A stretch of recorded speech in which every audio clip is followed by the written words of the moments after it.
হেফাজতে যুবদল নেতার মৃত্যুর বিচারের দাবিতে কুমিল্লায় মানববন্ধন। বিচার বহির্ভূত হত্যায় ক্ষুব্ধ বিএনপি, তদন্তের নির্দেশ সরকারের, দোষী হলে সেনা আইনে ব্যবস্থা।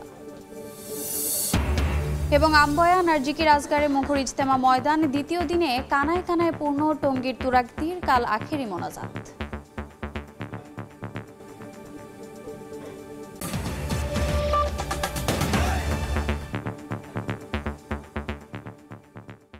জনপদের সময়ের সঙ্গে আছি আমি রোজা চৌধুরী।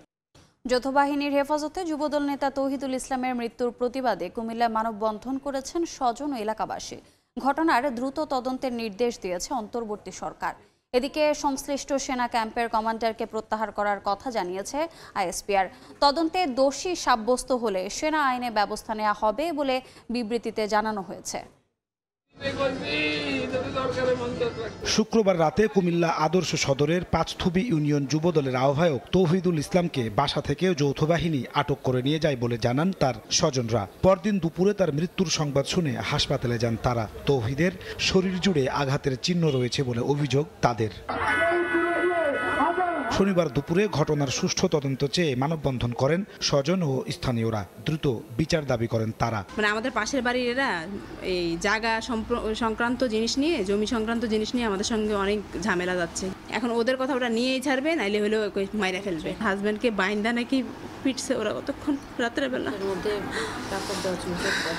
মুখের ভিতরে কাপড় বাঁধা ছিল। আমার 4টা সন্তান, ছোট ছোট মেয়েগুলো, এগুলো এতিম করে দিছে ওরা। সুষ্ঠু তদন্তের মাধ্যমে আমি সুষ্ঠু বিচার চাই, সঠিক বিচার চাই। আমি পুরা বাড়িকে আতঙ্ক করে মারধর করে তাকে তারা উঠে নিয়ে যায়। এ ঘটনায় জরুরি তদন্তের নির্দেশ দিয়েছে অন্তর্বর্তী সরকার। শনিবার গণমাধ্যমে পাঠানো প্রধান উপদেষ্টার প্রেস উইংয়ের এক বিবৃতিতে বলা হয়েছে, মানবাধিকার সমুন্নত রাখতে কাজ করছে অন্তর্বর্তী সরকার।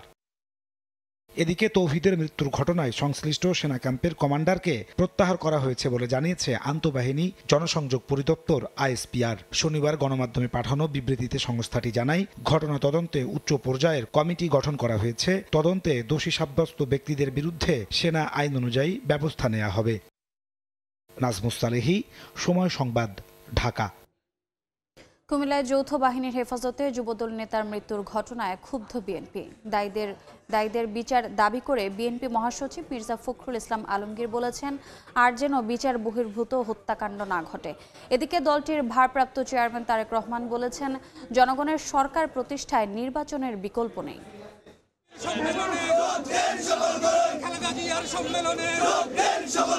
কানায় কানায় পূর্ণ মাঠ। দলীয় নেতার বক্তব্য শুনতে শনিবার সকাল থেকেই জড়ো হন নেতাকর্মী ও এলাকাবাসী। ব্রাহ্মণবাড়িয়া জেলা বিএনপির দ্বিবার্ষিক সম্মেলনে যোগ দিতেই এত আয়োজন।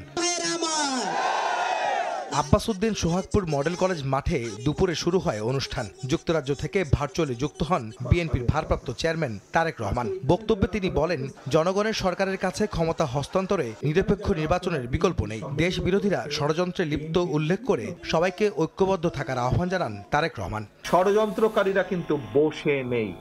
বিভিন্ন দাবি দাওয়ার উসিলায় বিভিন্নভাবে বিভিন্ন রকম ষড়যন্ত্রের মাধ্যমে তারা তাদের ষড়যন্ত্র অব্যাহত রেখেছে।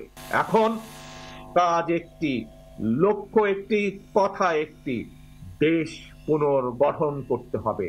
যে কোনো মূল্যে আমাদের বিএনপির প্রতিটা নেতাকর্মীকে আমাদের ঐক্যবদ্ধ থাকতে হবে এবং ঐক্যবদ্ধ থেকে দেশের মানুষকে দিক নির্দেশনা দিতে হবে। এদিকে রাজধানীর উত্তরার 13 নম্বর সেক্টরের খেলার মাঠে বেগম খালেদা জিয়ার রোগ মুক্তি কামনা অনুষ্ঠানে যোগ দেন দলটির মহাসচিব মির্জা ফখরুল ইসলাম আলমগীর। আবারও বিচার বহির্ভূত হত্যাকাণ্ড নিয়ে সমালোচনা করেন তিনি। কুমিল্লায় যৌথ বাহিনীর হেফাজতে নিহত যুবদল কর্মী তৌহিদের হত্যায় জড়িতদের বিচারের দাবি করেন বিএনপি মহাসচিব। কুমিল্লায় আমাদের যুবদলের এক নেতাকে তুলে নিয়ে যাওয়ার পরে যৌথ বাহিনী সে তারপর সকালেই মারা গেছে। আমরা পরিষ্কার করে বলতে চাই, এই ধরনের ঘটনা যেন পুনরাবৃত্তি না হয়। যারা এই ঘটনা ঘটিয়েছে তাদেরকে অবশ্যই বিচারের আওতায় নিয়ে আসতে হবে। নির্বাচন প্রসঙ্গে অন্তর্বর্তী সরকারকে নিরপেক্ষ থাকার আহ্বান জানিয়ে মির্জা ফখরুল বলেন, সরকারের পৃষ্ঠপোষকতায় রাজনৈতিক দল গঠন হলে মেনে নেবে না জনগণ। ছাত্ররা রাজনীতি করবে, আসবে, তারা নতুন দল গঠন করবে, আমরা তাদেরকে স্বাগত জানাবো। তারা তাদের নতুন চিন্তা ভাবনা দিয়ে মানুষের মনের মধ্যে যাওয়ার চেষ্টা করবে।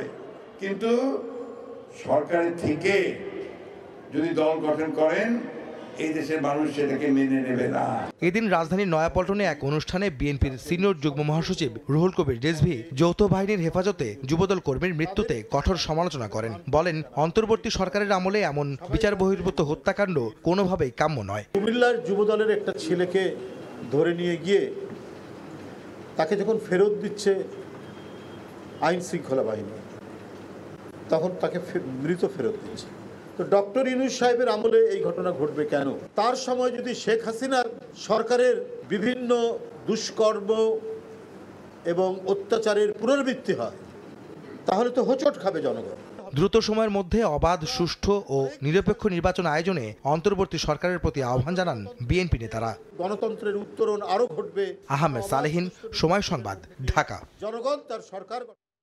জিকির আজকার আর বয়ানের মধ্য দিয়ে কার্যক্রম চলছে বিশ্ব ইজতেমার। নানা আলোচনা আর কোরআন হাদিসের দীক্ষার মাধ্যমে দিনী সফরের জন্য নিজেদের প্রস্তুত করছেন মুসল্লিরা। ভোরের আলো তখনও ফোটেনি। ফজরের সালাত আদায়ের পরেই শুরু হয় ইজতেমার দ্বিতীয় দিনের কার্যক্রম। বয়ান করেন পাকিস্তানের মাওলানা খোরশেদ। সূর্যের আঁচ বাড়ার সাথে সাথে পাল্লা দিয়ে চলে ইজতেমার কর্মসূচি। ঝলমলে রৌদ্রোজ্জ্বল দিনে খিত্তায় কোরআন এবং হাদিসের আলোচনা শুনতে থাকেন ধর্মপ্রাণ মানুষ। দুনিয়ার নানাবিধ মোহ ত্যাগ করে পরকালীন স্থায়ী জীবনের জন্য প্রস্তুতি নিতে বলেন মুরব্বীরা। তারা যে দিক নির্দেশনা দেয় আমরা ওই দিক নির্দেশনা কাজ করব। অনেক বড় বড় মাওলানারা আসেন, ওনারা অনেক বড় বড় দামি কথা বলেন। ওই দামি কথা দ্বারা আমাদের অন্তরটাকে পরিবর্তন করে আমরা এখান থেকে যাই। দুপুরে ইজতেমা ময়দানে আয়োজক কমিটির পক্ষ থেকে ব্রিফিং করা হয়। এখন পর্যন্ত ইজতেমা সুষ্ঠুভাবে পরিচালিত হওয়ায় সরকারকে ধন্যবাদ জানান তারা। এছাড়া আখিরি মোনাজাত চলার সময় ময়দানের আশপাশের প্রধান সড়কে যানবাহন চলাচল বন্ধ থাকবে বলে জানান গাজীপুর মেট্রোপলিটন পুলিশ। শুরাই নিজামের তত্ত্বাবধানে পরিচালিত বিশ্ব ইজতেমার আগামীকালকে সকাল 9টার আখিরি মোনাজাতে আপনারা সবাই শরীক হওয়ার জন্য দেশবাসী সবাইকে দাওয়াত দিচ্ছি।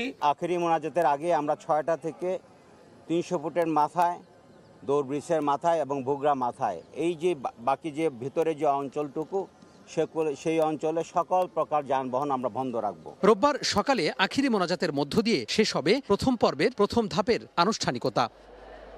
তোহা খান তামিম, সময় সংবাদ, ঢাকা। এই ছিল জনপদের সময়।